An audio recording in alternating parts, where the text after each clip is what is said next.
Good morning, class. So today we'll start discussing regarding the data objects and its attributes. Before that, we'll discuss about what are the different types of data set. As you all know, we are gathered with a large amount of data. There are different methods from where we can collect the data. For example, it is mentioned here the records. The records can be collected from the relational records. जो आप SQL में record बनाते हैं. We can have form of data matrix, जैसे कि आपका represented है यहाँ पर जो मैट्रिक्स है, that is two dimensional matrix के फॉर्म में आपकी वैल्यू डिफाइंड है. और we can have a transactional data जैसे कि आपका नीचे टेबल में गिवन है TID ट्रांजेक्शनल ID 1, आइटम्स बोला bread coke and milk. Similarly transactional ID 2 में बियर एंड ब्रेड. तो इस तरीके से आपका जो डेटा है इस डेटा को भी हम यूज़ कर सकते हैं. That is also kind of a data set. Then we are having the graph and network. जैसे आपके ग्राफ्स हैं, आपके नेटवर्क हैं, यानी कि कम्युनिकेशन आपका वाईफाई के थ्रू हो या वायरलेस के थ्रू हो या वायर्ड के कनेक्शन थ्रू हो. We are having a graph. जैसे अब मेरा अगर आपसे कम्युनिकेशन हो रहा है, मेरा अगर आपके साथ एक लाइव सेशन चल रहा है, उस टाइम पर the information transferring from this MIT to till their home to every each and every student, there is a graph plotting between that from node A to node B, the sender and the receiver side. That is a kind of a graph. Transformation of the data on social networks, the information networks, that is also generating the graph. That is also a data. Talking about the ordered data set, yes the video sequence. आपकी जो sequencing of data है, जो video आपकी चलती है, जो movie आपकी चलती है, that is basically sequential data. एक सीक्वेंस के फॉर्म में चलता है. ऐसा नहीं है कि बाद वाला जो पार्ट है वो पहले आ जाए, पहला वाला जो बात है बाद में आ जाए, तो वो तो मिक्स एंड मैच हो जाएगा. You will not able to understand what kind of movie it is. तो it should be have a proper ordered, and that comes under the category of ordered data set.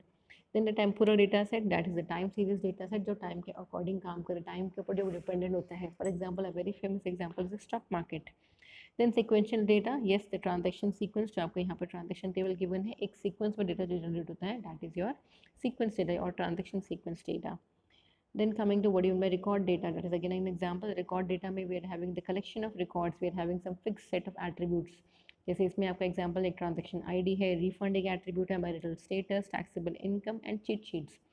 It depends on your data set, किस type का data set है. जैसे कि मैं वही फिर बात करूँगी आपकी क्लास में डेटा सेट मुझे बनाना है. The name, the roll number, your father's name, your mother's name, your address, your contact number, your Gmail ID, your MIT ID, all these comprises your data set.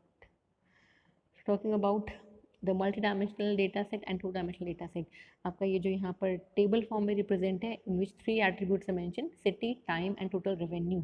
आपका ये आपका three attributes data set है. और जो इधर side में आपके table given है, that is my 2 dimensional data, जो आपकी एक सिंगल फेज में है.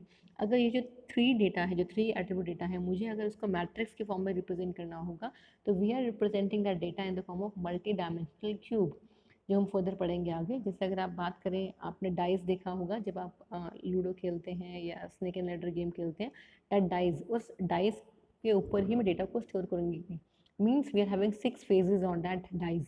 और अगर मैं चाहूँ तो ये जो 3 इन्फॉर्मेशन है, फॉर एग्जांपल जैसे मेरे पास एक फेज़ है, एक जहाँ आपके जो डाइस में फर्स्ट फेज़ है, जहाँ पर 1 लिखा होता है, 1 डॉट बनी होती है, वहाँ पर मैंने दो आपके जो सिंगल फेज़ में 2 एट्रीब्यूट्स डिफाइन कर दिए, सिटी एंड टाइम. जब मैंने टर्न करा उस सेकंड फेज़ की तरफ से, तो मैंने वहाँ पर एट्रीब्यूट में लिख दिया time and total revenue. Similarly, we can define all the attributes on by cube itself, and we can have the cut also. मैं चाहूँ तो मैं इस क्यूब को हाफ करके भी उसके अंदर मेंशन कर सकती हूँ. वो फर्दर हम उसके ऑपरेशंस डिस्कस करेंगे कैसे ये काम करता है.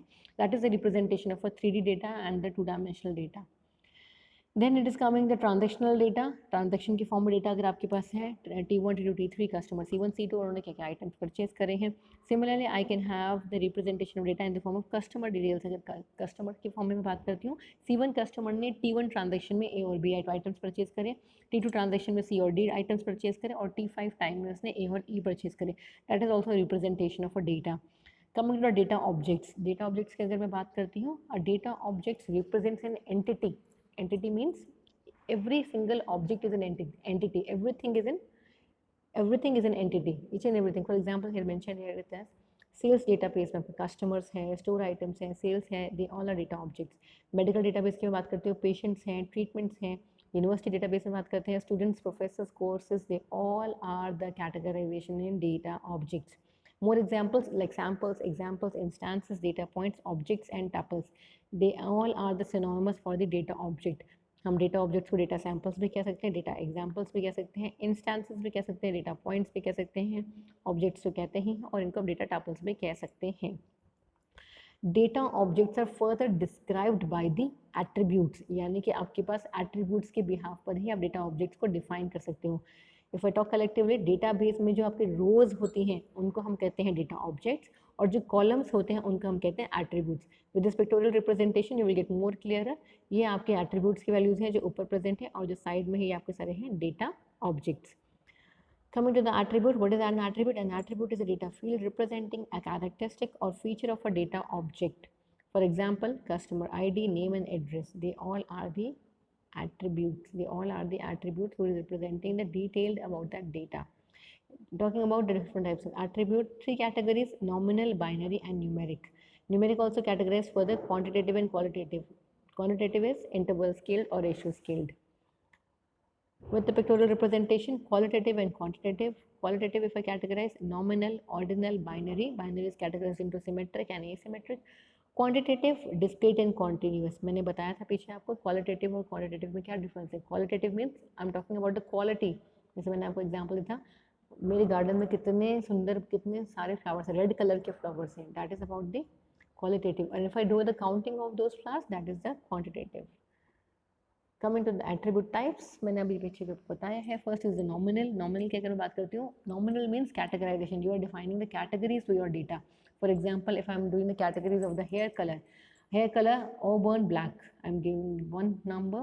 For the blonde it is 2, for brown it is 3, gray, red and white, it depends on me मैं उसको न्यूमेरिक रिप्रेजेंटेशन देती हूँ या नहीं देती हूँ।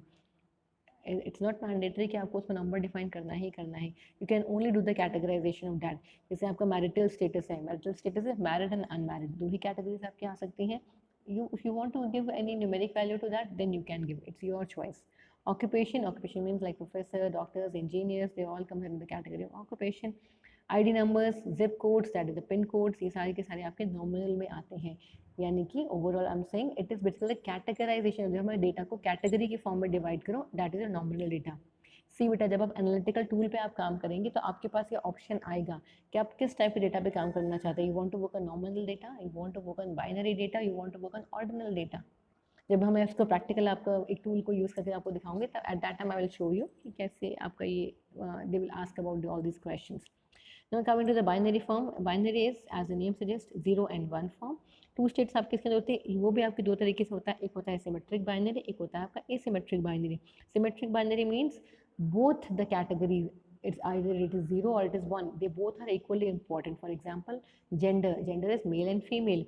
It depends on your analysis कि आप किस चीज़ का एनालिसिस कर रहे हैं। If I want to identify in your class कि कितने आपकी क्लास में गर्ल्स हैं, कितनी आपके क्लास में फीमेल्स हैं, तो I will define 1 to that girls and 0 to the boys. तो it depends on my analysis. अगर मैं दूसरा सर्वे करती हूँ कि मुझे आइडेंटिफाई करने कितने बॉयज़ हैं इस क्लास के अंदर, तो I will assign males as a 1 and females as a 0। तो it depends on my analysis कि क्या मेरा क्वेश्चन है, क्या मेरा प्रॉब्लम स्टेटमेंट है। Asymmetric binary, outcomes are not equally important. जैसे मैंने आपको बताया था बेटा, कोविड-19 चल रहा है, अब मेरी प्रॉब्लम स्टेटमेंट में डिपेंड करता है कि मुझे क्या आइडेंटिफाई करना है। आई वांट टू आइडेंटिफाई इस एरिया में कितने पेशेंट्स हैं जो कोविड-19 से हैं, या मुझे ये आइडेंटिफाई करना है कि कितने पेशेंट्स कोविड-19 से अफेक्टेड नहीं हैं। They are not equally important for me at present. अगर मैं कहूँ कि मेरे लिए इंपॉर्टेंट है कि मुझे ये पता लगाना है कि कितने पेशेंट्स मेरे आसपास अफेक्टेड हैं, ताकि मैं उनसे डिस्टेंस मेंटेन कर सकूँ, isn't it? So it depends on my scenario. It is not important for me कि किसको नहीं है. There is a large number of population, but at this present scenario, we just want to identify किन लोगों का affect है कोविड-19 से, ताकि हम उनके सॉल्यूशंस निकाल सकें, उनको हम क्वारंटाइन कर सकें। So that means both the categories are not equally important. One category is only important. Coming to the ordinal part means you are having a meaningful adder. We are giving a proper ranking to that. जैसे आपको हम grading करते हैं, excellent, very good, good. तो यानी excellent को मैंने दे दी 3 marks, very good को दे दी मैंने 2 मार्क्स, और गुड को दे दी मैंने 1 marks. I am giving the category, I am giving the ranking on that. Similarly small, medium, large, मैंने कुछ एक इनको स्पेसिफिक रैंक डिफाइन कर दी। स्मॉल है तो आई गिवन 1, मीडियम है तो 2, लार्ज है तो 3। We'll do the numericals of all these questions, then more clearer you will get about all these things. Now coming to numeric attribute types, it says that the quantity It is two types, integer and real valued. Interval scaled means it should be have equal sized unit. आपका equal sized unit होना चाहिए. जैसे example है आपका temperature है, calendar dates हैं, ये सारे के सारे इक्वल हैं. ऐसा तो नहीं है ना कि एक डेट आपकी 1 तारीख है तो एक दूसरा सेकेंडली डेट आपकी सीधा 5 तारीख आ जाती है. नहीं. ये टेम्परेचर की अगर मैं बात करूँ, I am dealing only with the Celsius scale, I am not dealing with the Fahrenheit scale. ये ऐसा तो नहीं है कि सेल्सियस स्केल में भी मैं बात कर रही हूँ. एक टेम्परेचर तो मैंने 90, जब मैं अपना एनालिसिस कर रही हूँ, एक टेम्परेचर मैंने लिया 90, एक टेम्परेचर मैंने लिया 100, और सीधा उसके बाद मैंने टेम्परेचर उठा लिया, मैंने उठा लिया 150.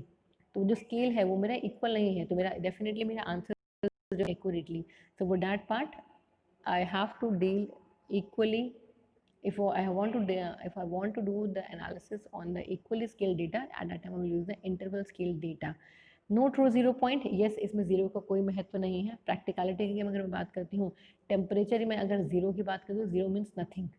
Practicality it is zero, it is null, it is nothing, it is the nil value. Similar in calendar dates, अगर कैलेंडर डेट में मैं जीरो मेंशन कर दूंगी तो वो कुछ भी नहीं है, it's a blank value. We are not taking zero as a count और as an useful data in the interval scaled data, interval scale attribute type. Ratio if we're talking about, yes, inherent 0 point, इसमें आप हम 0 point को use करते हैं. जैसे मैं इसमें एग्जांपल दे रखा है, 10K is twice as high as 5K, यानी कि 5K जो है वो ट्वाइस है 10K का. तो if we talk a measurement, I can do the measurement from zero itself. 0 से 5 तक मैंने काउंट करा, फिर मैंने 0 से लेकर 10 तक काउंट करा, तो I can use that zero value in the ratio scale value. जैसे कि हम यूज़ करते हैं, हम लेंथ्स में यूज़ करते हैं, जीरो को काउंट्स का यूज़ करते हैं, क्वांटिटीज मेजरमेंट में हम यूज़ करते हैं. At that time I can use the ratio scale value. Again saying we'll do the numericals of that, you will get more clearer about that thing. Discrete versus continuous attribute. Discrete की अगर मैं बात करती हूँ, it is having the finite और countably infinite set of values. आपके पास एक infinite set of values होती है, या मैं कहूँ countable infinite set की वैल्यू होती है, finite होती है. जैसे कि आपके पिन कोड्स हैं, प्रोफेशंस हैं, आपके सेट ऑफ वर्ड्स हैं किसी डॉक्यूमेंट में. जब आप वर्ड फाइल में आप कुछ लिखते हैं, नीचे आपके नंबर ऑफ काउंट्स आए थे, कितने वर्ड्स आपने टाइप कर दिए अब तक, isn't it? So that is a discrete attribute, जो मैं उनको मैं काउंट कर सकती हूँ. Yes, I can represent this discrete data into also a numeric data also. मैं integer के फॉर्म में भी इसको represent कर सकती हूँ. Binary attributes are the special case of discrete attributes. I can categorize my binary attributes also in the discrete attribute value. Coming to the continuous attribute, it has the real numbers as attribute values. For example, the temperature, the height or weight. जो continue आपका vary करता है. Temperature is varying. आज 40 degree centigrade है, कल 41 हो सकता है, परसों 42 हो सकता है. हाइट वेरी करेगी, टाइम टू टाइम आपका चेंजेस आएंगे ही आएंगे. वेट में फर्स्ट का वेरिएशन है, जिन चीज़ों में यानी वेरिएशन आपका आता है, that comes under the categories of continuous attribute. Clear everyone? So the continuous attributes are typically represented in the form of floating point variables. Yes, we can represent data in the form of decimal values also. Okay. So we are moving to some statistical description of data. Coming to the further part it's saying I'm working on the data dispersion characteristics. First we will discuss about the data dispersion characteristics, यानी कि data मेरा कितना scattered हो रहा है, कितना spread हो रहा है, उसके ऊपर अगर मुझे काम करना है तो I can use these methods like median, then max, then min, then quantiles, outliers, variance etcetera. So we will start with the measure of the centre and measure of the spread. दो तरीके से हम data को major कर सकते हैं. जैसे कि आपका एरो रिप्रेजेंटेशन फिगर में, अगर मैं सेंटर की तरफ डेटा की तरफ काम करूंगी, यानी मैं सेंट्रॉइड डेटा पे अगर मैं काम करना चाहती हूँ, at that time I can use mode, median and mean. और अगर मैं बाहर की साइड से आप देखेंगे एरो आपका बाहर की साइड स्प्रेड हो रहा है, यानी स्प्रेडिंग ऑफ द डेटा पे अगर मुझे काम करना होगा, at that time I will use the range and standard deviation. क्या होता है ये हम फर्दर आगे स्टडी करते हैं. अगर मैं मोड की बात करती हूँ, मोड मीन्स जो डेटा सेट है मेरा, उसमें जो सबसे ज़्यादा फ्रिक्वेंटली वैल्यू आपकी आती है, that is the mode value. अगर मैं इस डेटा सेट की बात करती हूँ, यहाँ हाइट्स दे रखी हैं हर एक छोटे से बच्चे की. 154 centimetre is the value which is occurring frequently, जो 3 बार मेरी यहाँ पर आई है. So that means my answer is 154 for this data set. The mode value is 154.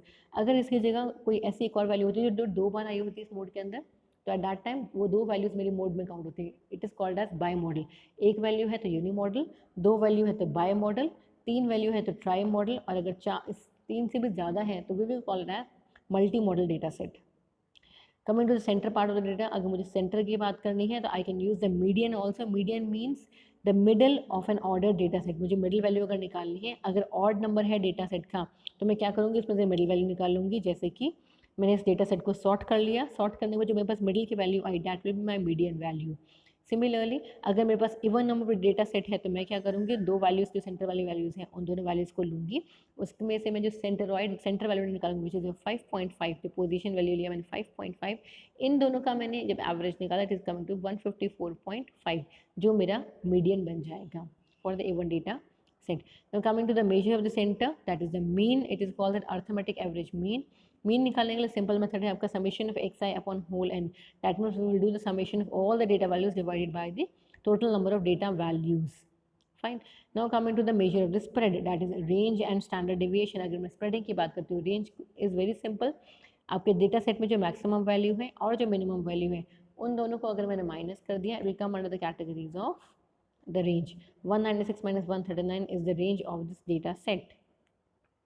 Standard deviation, a simple formula that says that under the root summation xi minus x bar whole square upon n minus 1. We'll do one small question about that. अगर मेरे पास एक data set है, xi की values उसमें given है 10, 12, 16, 19, 20, 5 values मेरे पास given है. मैंने क्या करा, I had calculated a mean of this data set which is coming it as xi is equivalence to 15.4. अब ये जो मीन वैल्यू आई है, इस मीन वैल्यू के साथ मैंने सब डेटा को मैंने माइनस कर दिया, क्योंकि मुझे निकालना है xi माइनस एक्स बार. जब मैंने इस वैल्यू को निकाला, उस वैल्यू को निकालने के बाद I will do the squaring of that data. मैंने डेटा को स्क्वायर करा, मेरे पास ये सारी वैल्यूज आ गई. स्क्वायर निकालने के बाद मैंने इन वैल्यूज़ को सम अप करा. सम करने के बाद जो मेरे पास एन वैल्यू है which is coming to be by 5 minus 1 मेरे पास नीचे बेस वैल्यू आ जाएगी. ऊपर 75.2 आया था जो मेरा समीशन आया था, नीचे 5 माइनस 1 आ गया. उसका जब मैंने रूट निकाला तो that is coming to be by 4.336. That is my standard deviation value. Fine. इस लेक्चर में इतना ही. We will discuss further in the next class and I hope you will prepare good for your test. Thank you.